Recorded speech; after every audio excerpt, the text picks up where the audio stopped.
आदि पुरुष मूवी देखने के बाद मेरे अंदर इतनी सारी बातें थी आपसे शेयर करने के लिए कि इस वीडियो को बनाने में मुझे कुछ ज़्यादा ही वक्त लग गया।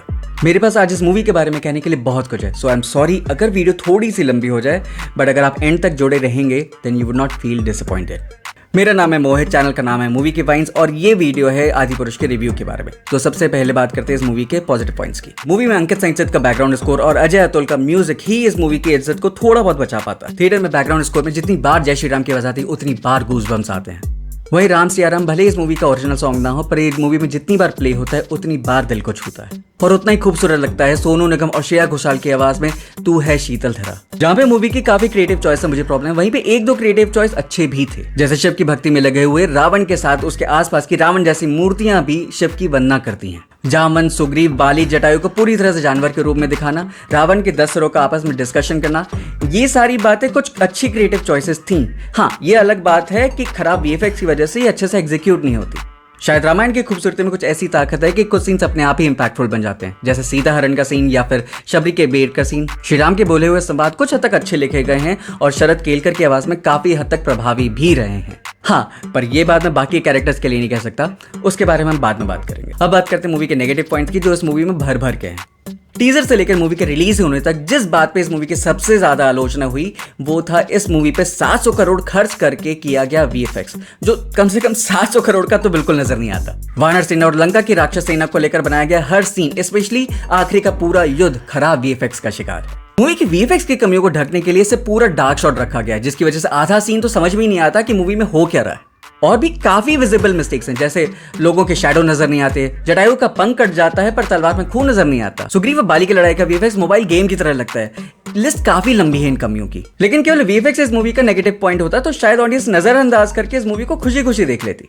लेकिन और भी नेगेटिव पॉइंट्स हैं जिसकी वजह से ये मूवी अवॉइडेबल बन जाती है। मूवी 3 घंटे की होने के बावजूद भी आपको पूरी रामायण नहीं दिखाती, जो कि काफी डिसअपॉइंटिंग है। मूवी श्रीराम के वनवास के बाद के घटनाक्रम से शुरू होती है। केवल आधी रामायण दिखाने के बावजूद भी रामायण के काफी क्रूशियल सीन्स को मिस कर देते हैं, जैसे अंगद के पैर जमाने वाला सीन, और कुछ सीन्स ऐसे हैं जिन्हें बहुत जल्दी ही खत्म कर दिया जाता है, जैसे संजीवनी बूटी का सीन। इस मूवी की कास्टिंग चॉइस भी एक मेजर नेगेटिव पॉइंट है। प्रभास को श्री राम की तरह दिखाने की कोशिश पूरी तरह से फेल होती है और वो काफी हिस्सों में बाहुबली का ही इंप्रेशन देते हैं। And I am not sure कि श्री राम की मूंछ रखने का क्रिएटिव डिसीजन क्यों लिया गया। जस्ट टू एड, प्रभास बुरे एक्टर नहीं है, वो अपनी पूरी कोशिश करते हैं राम की भूमिका को पूरी वफादारी से निभाने की, लेकिन कुछ रोल्स होते हैं जो हर एक्टर के लिए नहीं बने होते। शायद प्रभास रावण की भूमिका करते तो वो उन पर ज्यादा सूट करता। सेम बात अप्लाई होती है बाकी के सपोर्टिंग कास्ट की चॉइस के लिए भी। एक्टिंग डिपार्टमेंट भी कोई actor including Saif Ali Khan Impress नहीं करते। इसका ये मतलब नहीं कि वो बुरे एक्टर हैं। एक्टिंग डिपार्टमेंट के फेलियर के पीछे बहुत बड़ा हाथ डायरेक्शन, डायलॉग्स, स्क्रीन प्ले और कैरेक्टर स्केच, यानी कैरेक्टर्स को किस तरह से दर्शाया गया है उस बात का है। अब बात करते हैं मूवी की उन क्रिएटिव चॉइसेस की जिनका इस मूवी को डुबाने में बहुत बड़ा हाथ है। मूवी के काफी कैरेक्टर्स, लोकेशंस, वीएफएक्स आपको गेम ऑफ थ्रोन्स की कॉपी लगेंगे, जो कि नहीं होना चाहिए था। कुछ एग्जांपल्स बताता हूँ, जैसे इंद्रजीत को फुली बॉडी टैटू दिखाना, रावण का पुष्पक विमान की जगह अपने बैट ड्रैगन पे सीता को हरण करना, रावण का युद्ध में बैटमैन की तरह उड़ के आना और फिर थॉर की तरह बिजली गिराना। एक और वियर्ड क्रिएटिव चॉइस थी लंका का ब्लैक कलर के लिए ऑब्सेशन। लोगों के कपड़े, दीवारों के रंग से लेकर वीणा और इवन शीशे के ग्लास तक को ब्लैक ही दिखाया गया है। एक क्रिएटिव चॉइस मेरे गले से नहीं उतरी, वो था रावण का शिव भक्त ब्राह्मण होते हुए अपने बैट ड्रैगन को मांस खिलाने का सीन। रामायण को लेकर मेरा जो थोड़ा बहुत ज्ञान है उसके हिसाब से ये नहीं होना चाहिए था, पर इस पॉइंट को लेकर आपकी क्या राय है ये मुझे कमेंट्स में बताएं।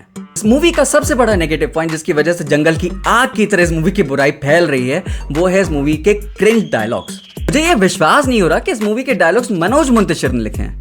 पहले तो मैं मूवी में उर्दू के शब्दों के इस्तेमाल से हैरान हुआ, लेकिन उर्दू वाली मिस्टेक तो बहुत छोटी हो गई जब मैंने एक के बाद एक छबरी वाले डायलॉग सुने। कुछ एग्जांपल्स बताता हूँ।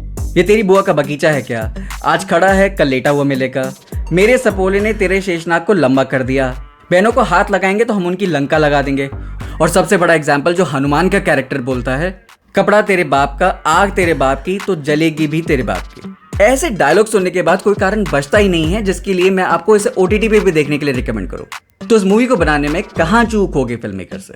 रामानंद सागर की रामायण सीरियल के पहले और बाद में भी हमें रामायण के कई वर्जन मूवीज और सीरियल्स में देखने को मिले हैं, लेकिन फिर भी ऐसा क्यों है जब भी रामायण का जिक्र होता है तो सबसे पहला ध्यान आता है हमें रामानंद सागर के रामायण का। ऐसा इसलिए हुआ क्योंकि रामानंद सागर सोर्स मटेरियल यानी तुलसीदास की रामचरितमानस और वाल्मीकि के रामायण के साथ पूरी तरह से ऑनेस्ट रहे और उन्होंने दर्शकों को वही दिखाया जो उसमें था।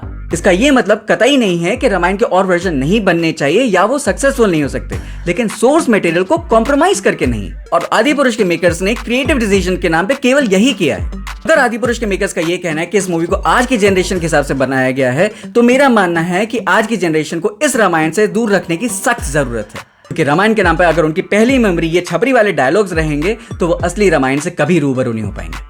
मैं ये बात कभी भी अपने रिव्यूज में नहीं कहता, लेकिन आज ये मैं कहने को मजबूर हूं। Please avoid this movie at all cost. ना थिएटर में जाइए, और जब ये मूवी OTT पे भी रिलीज हो तब भी इसे अवॉइड कीजिए।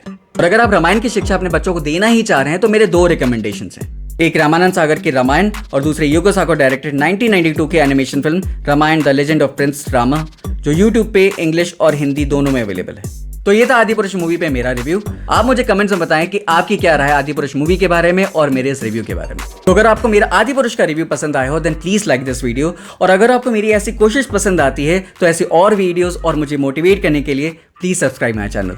जल्दी ही मिलते हैं अगले वीडियो या शॉर्ट्स में।